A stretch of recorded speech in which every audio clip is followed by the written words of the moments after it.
2025 সালটা যেন অভাগাদের বছর। ক্রিকেটে হোক বা ফুটবলে এবছর যে যেভাবে পারছে ট্রফি জিতে নিচ্ছে। বিরাট কোহলি থেকে ক্রিস্টিয়ানো রোনালদো ও হ্যারি কেইন, সাউথ আফ্রিকা থেকে পিএসজি কিংবা টটেনহাম। 2025 সালে সবার স্বপ্ন পূরণ হয়েছে। বহু বছর শিরোপা খরা থাকা দলগুলো এবছর ট্রফির দেখা পেয়েছে। দীর্ঘ অপেক্ষা, বারবার স্বপ্নভঙ্গ আর ট্রফির কাছাকাছি গিয়ে ফিরে আসা। ক্রীড়াঙ্গনে এমন ঘটনাগুলো নতুন নয়, কিন্তু এবছর সব হিসাব পাল্টে গেছে। 2025 সালে ক্রিকেট ও ফুটবলে কাদের কপাল খুলেছে সে সম্পর্কে জেনে নেওয়া যাক। শুরুতেই সাউথ আফ্রিকা। 1998 সালের পর আইসিসির কোনো মেগা ইভেন্টে ট্রফি জিততে পারেনি তারা। অথচ এই 27 বছরে সাউথ আফ্রিকায় এমন অনেক ক্রিকেটার এসেছে যারা ব্যাটে বলে রাজত্ব করেছেন। কিন্তু প্রজন্মের সেরা ক্রিকেটারদের নিয়েও বৈশ্বিক টুর্নামেন্ট আসলেই প্রোটিয়ারা কোয়ার্টার ফাইনাল ও সেমিফাইনালে আটকে যেত। 2024 টি-20 বিশ্বকাপের ফাইনালে উঠেছিল ঠিকই, কিন্তু জেতা ম্যাচ এক প্রকার বিলিয়ে এসেছে। তবে 2025-এর বিশ্ব টেস্ট চ্যাম্পিয়নশিপে আর সে ভুল হয়নি। এবার ট্রফি জিতে তারা লম্বা অপেক্ষার অবসান ঘটিয়েছে। অপেক্ষার অবসান হয়েছে আইপিএল এর দল রয়্যাল চ্যালেঞ্জার্স বেঙ্গালুরু ও বিরাট কোহলির। 2008 সালে শুরু হওয়ার পর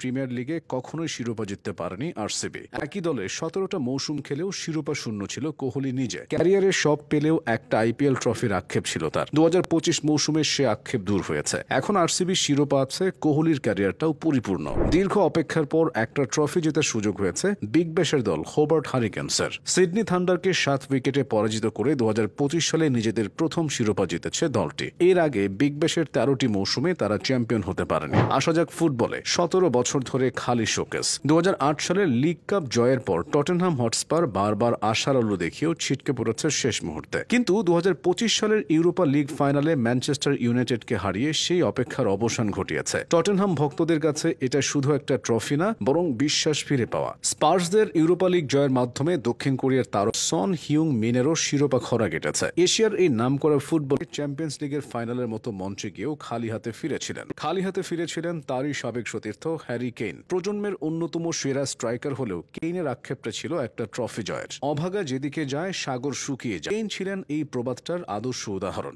জাতীয় দলের হয়ে একাধিক টুর্নামেন্টের ফাইনাল হেরেছিলেন। এরপর ক্লাবে টটেনহাম থেকে বায়ার্ন মিউনিখে গেলেও প্রথম মৌসুমে থাকতে হয়েছিল শিরোপা শূন্য। অবশেষে 2025 মৌসুমে বায়ার্নের বুন্দেসলিগা জয় কেইনের ক্যারিয়ারে ট্রফির ছোঁয়া দিয়েছে। ফরাসি ক্লাব পিএসজির সবকিছুই ছিল, শুধু ছিল না একটা ইউসিএল শিরোপা। অতীতে এমবাপ্পে, মেসি ও নেইমাররা যা করে যেতে পারেননি, এবছর সেটা করে দেখিয়েছেন দেমবেলে ও ভিতিনহারা। ইন্টার মিলানকে বিধ্বস্ত করে 2025 সালের ইউসিএল জিতেছে পিএসজি। শুধু বড় বড় দলগুলোই নয়, তুলনামূলক ছোট দলগুলোও এবছর ট্রফি খরা কাটিয়েছে। এই যেমন নিউক্যাসল ইউনাইটেড। নিউক্যাসলের ভক্তদের জন্য 2025 মানে শুধু একটি বছর নয়, একটি যুগের সমাপ্তি। কারাবাও কাপের ফাইনালে লিভারপুলকে 2-1 গোলে হারিয়ে 1955 সালের পর প্রথমবার বড় কোনো শিরোপা জিতেছে তারা। আলেকজান্ডার ইসাক এবং ড্যান বার্নের গোলে ওয়েম্বলিতে ছড়িয়ে পড়েছিল কালো সাদা উল্লাস। ক্রিস্টাল প্যালেসও আছে এ তালিকায়। শিরোপার গন্ধ আগে কখনো প্যালেসের সেলহার্স্ট পার্কে ঢুকেছিল কিনা সে নিয়েও প্রশ্ন উঠত, কিন্তু এবার সেই প্রশ্নের উত্তর দিয়ে দিয়েছে প্যাট্রিক ভিয়েরার ছেলেরা। এফএ কাপ ফাইনালে ম্যানচেস্টার সিটিকে হারিয়ে প্রথমবারের মতো